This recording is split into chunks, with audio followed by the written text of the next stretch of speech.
This is something we've been talking forever. But now they've discovered it with $1 billion research. And I've seen hundreds and thousands of people who just become healthy and well. If something appears on my plate, if I just feel this, I know what to eat and what not to eat.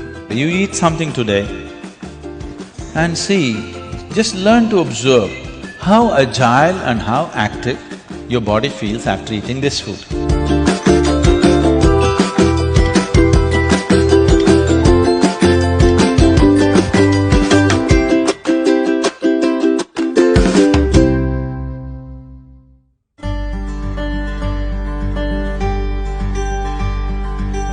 The simple thing right now that's a rage in the world is, if you come to our ashram, all the people there who are physically immensely active eat 10 o'clock in the morning, 7 o'clock in the evening, 2 meals.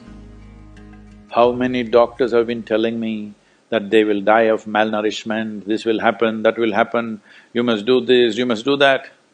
I eat only 1 meal a day most of the days. One big meal I eat and that's it. And doctors telling me, no, Sadhguru, the way you're traveling, this will happen, that will happen, you must eat at least once in 4 hours, something you must eat. I said, leave me alone, I'm doing fine. But now, a big university in America comes up with this called intermittent fasting. It's not nonsense, it's good, but they rediscovered something that we have known forever. Now everybody is saying there must be a 16-hour gap. Then all your ailments will go away. What the hell were we saying all these thousands of years? The simple thing is, there are many aspects to this, psychological, physiological. But now cancer is on the rise in the world. A cancerous cell is like a criminal in the society. All of us have in our bodies.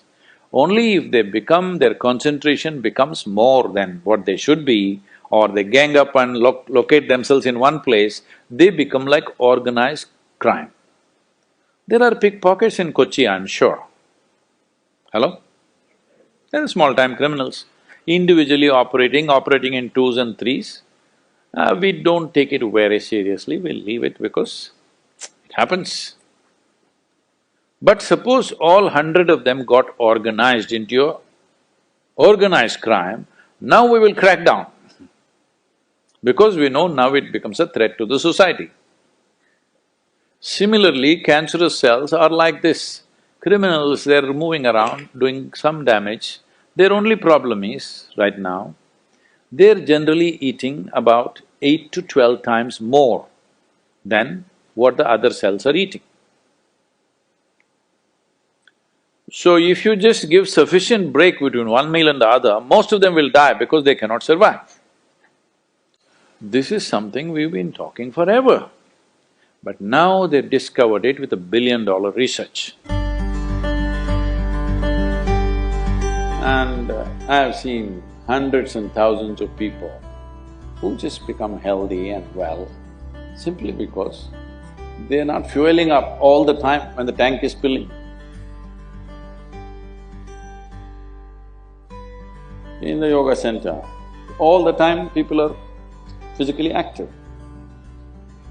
So everybody is very hungry by the time it's 3:30, 4 o'clock in the evening, they're extremely hungry.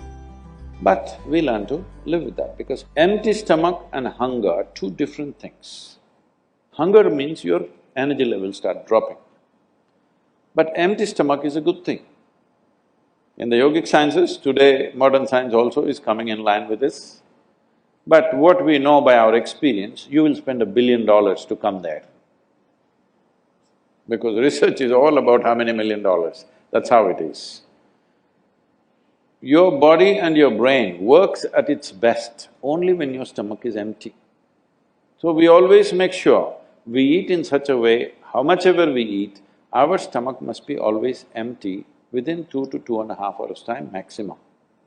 So we go to bed hungry always. People think they cannot sleep. They can sleep. On an average, for 25 years on an average, I slept only 2.5 to 3 hours. These days I'm getting little lazy and sleeping anywhere between 3.5 to 4.5 hours in spite of the level of travel that I have. When I say level of travel, if I say my level of travel in the next few days, you will fall off your chair.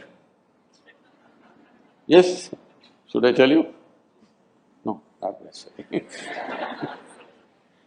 Because in the next 10 days, I'm in 5 different countries, doing I don't know how many events, all kinds of events. So, you're able to keep this up simply because you don't overeat. It's very, very important. Everybody eats 2 meals, I generally eat only 1 meal, 4:35 in the evening, because I don't like to sit in front of the plate and worry about how much to eat. I like to eat well. So, 4:35 in the evening, if I eat a meal, it's only next day. Is this enough? Am I looking okay? Hello? Because any correction and purification that needs to happen in the body, your stomach needs to be empty. It's very, very important. Otherwise, the purification on the cellular level will not happen. You pile up things and then you have all kinds of problems.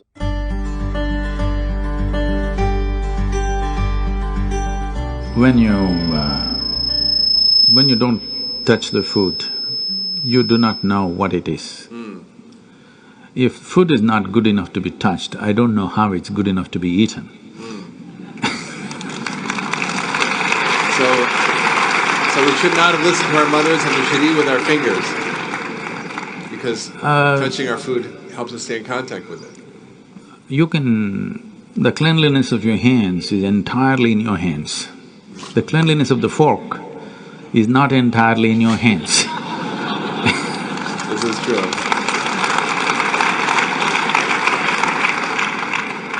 And nobody else but you have used these hands. So, there is an assurance as to how clean or not clean it is right now. The fork, you do not know who's used it, how they've used it, for what they used it. And all they have to do is wipe it with a tissue and give it to you and it looks pretty clean. Above all, you don't feel the food. The first thing that's been taught to us is, if food appears in front of you, to hold your hands upon the food for a few moments, just to feel how the food is. If something appears on my plate, if I just feel this, I know what to eat and what not to eat, what I should not eat. I don't taste it and then reject it, I just don't eat. Because my hands are the first level, not tasting in the sense the tongue tastes, but knowing the food. First thing is knowing the food. You want to know a person, you guys go and shake their hands.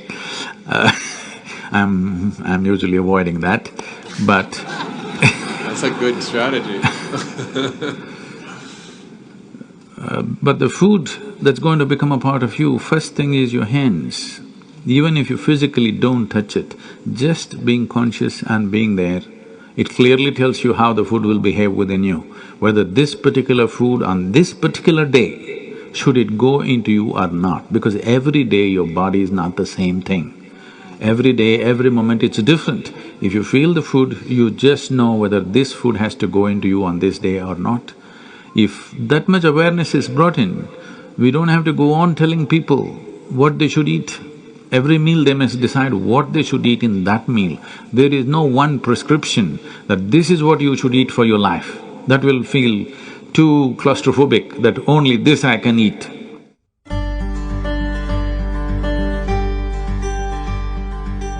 Your selection of food and consumption of food also must happen consciously. More than what you eat, how you eat it is also equally important. When I say how you eat it, these are all live substances.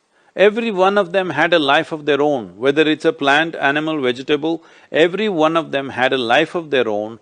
Now in some way, you're making food out of it, you must consume it with utmost gratitude.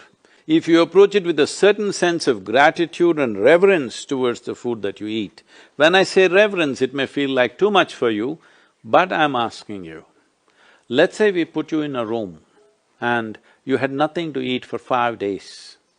If God appears in front of you, what will you ask for? Food?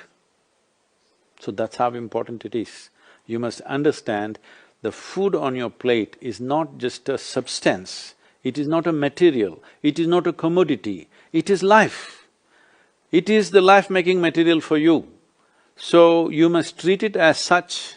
Right now, when it's on the plate, when it's out there, it has no value, but the moment you consume it and it becomes your flesh and blood, now suddenly it's of immense value. Why do we live like this? It's very important, when it comes on your plate itself, you must treat it as a part of yourself. With great reverence, you must consume. Just the way you consume it, if you change that, food will behave very differently within you. This is what consciousness means. If people say your consciousness has no impact on your life, only chemical structures have impact, I'm very sorry for them because that's not how life works. Human consciousness has a deep and profound impact on everything that we touch, especially the food that we are making another life as a part of ourselves. When we're doing such an act, it's very, very important we treat it with utmost gratitude and reverence.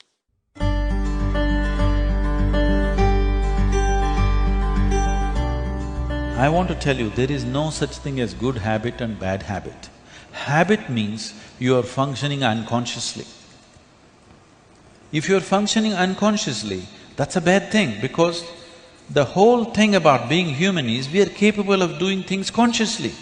That is the beauty of being human, that we can do everything consciously. What an animal does unconsciously, we can do the same thing consciously. We can eat unconsciously or we can eat consciously. We can breathe unconsciously or we can breathe consciously. Everything that we can do it consciously. The moment we do something consciously, suddenly that human being looks very refined and wonderful. Just because somebody walks and speaks consciously, doesn't he become a beautiful human being? Yes or no? That's all. So why is it that we are trying to develop habits as if there's a good thing? Habit means fixed realities, where you don't have to think. You get up in the morning and it'll happen to you. No, don't try to automize your life. That is not efficiency, that is the efficiency of the machine. This one is supposed to function intelligently and consciously. Nobody is expecting it to function like a machine. So, about food and stuff, food must be suitable for the body that we eat for. It is for the body. This is a building material for this body, the food that you're eating.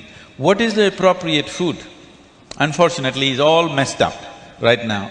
Traditionally, we ate very sensibly in this country, but these 1,000 years of innovations have brought other kinds of food cultures, and today the national diet is pizza or pasta. What is it? Which is one? I don't know. Both were competing. So, we are losing our sense about food. It's definitely time to look at what is the most suitable thing. If I go into that food, it's a very long process, but you must experiment with food, not just by the tongue, but by the body. You eat something today and see, just learn to observe how agile and how active your body feels after eating this food. If it feels like it wants to go to the grave, that's not good food. If it feels like it wants to be alive after eating this, except coffee, because that's a stimulant. If you eat food and your body feels very agile and alive, that means it's good food, body is liking it. If you eat something, it feels dull, that means it's not liking it, it's having difficulty with it, that's why it feels dull. So just on this basis, there's a much… this is a very simplistic way of putting it.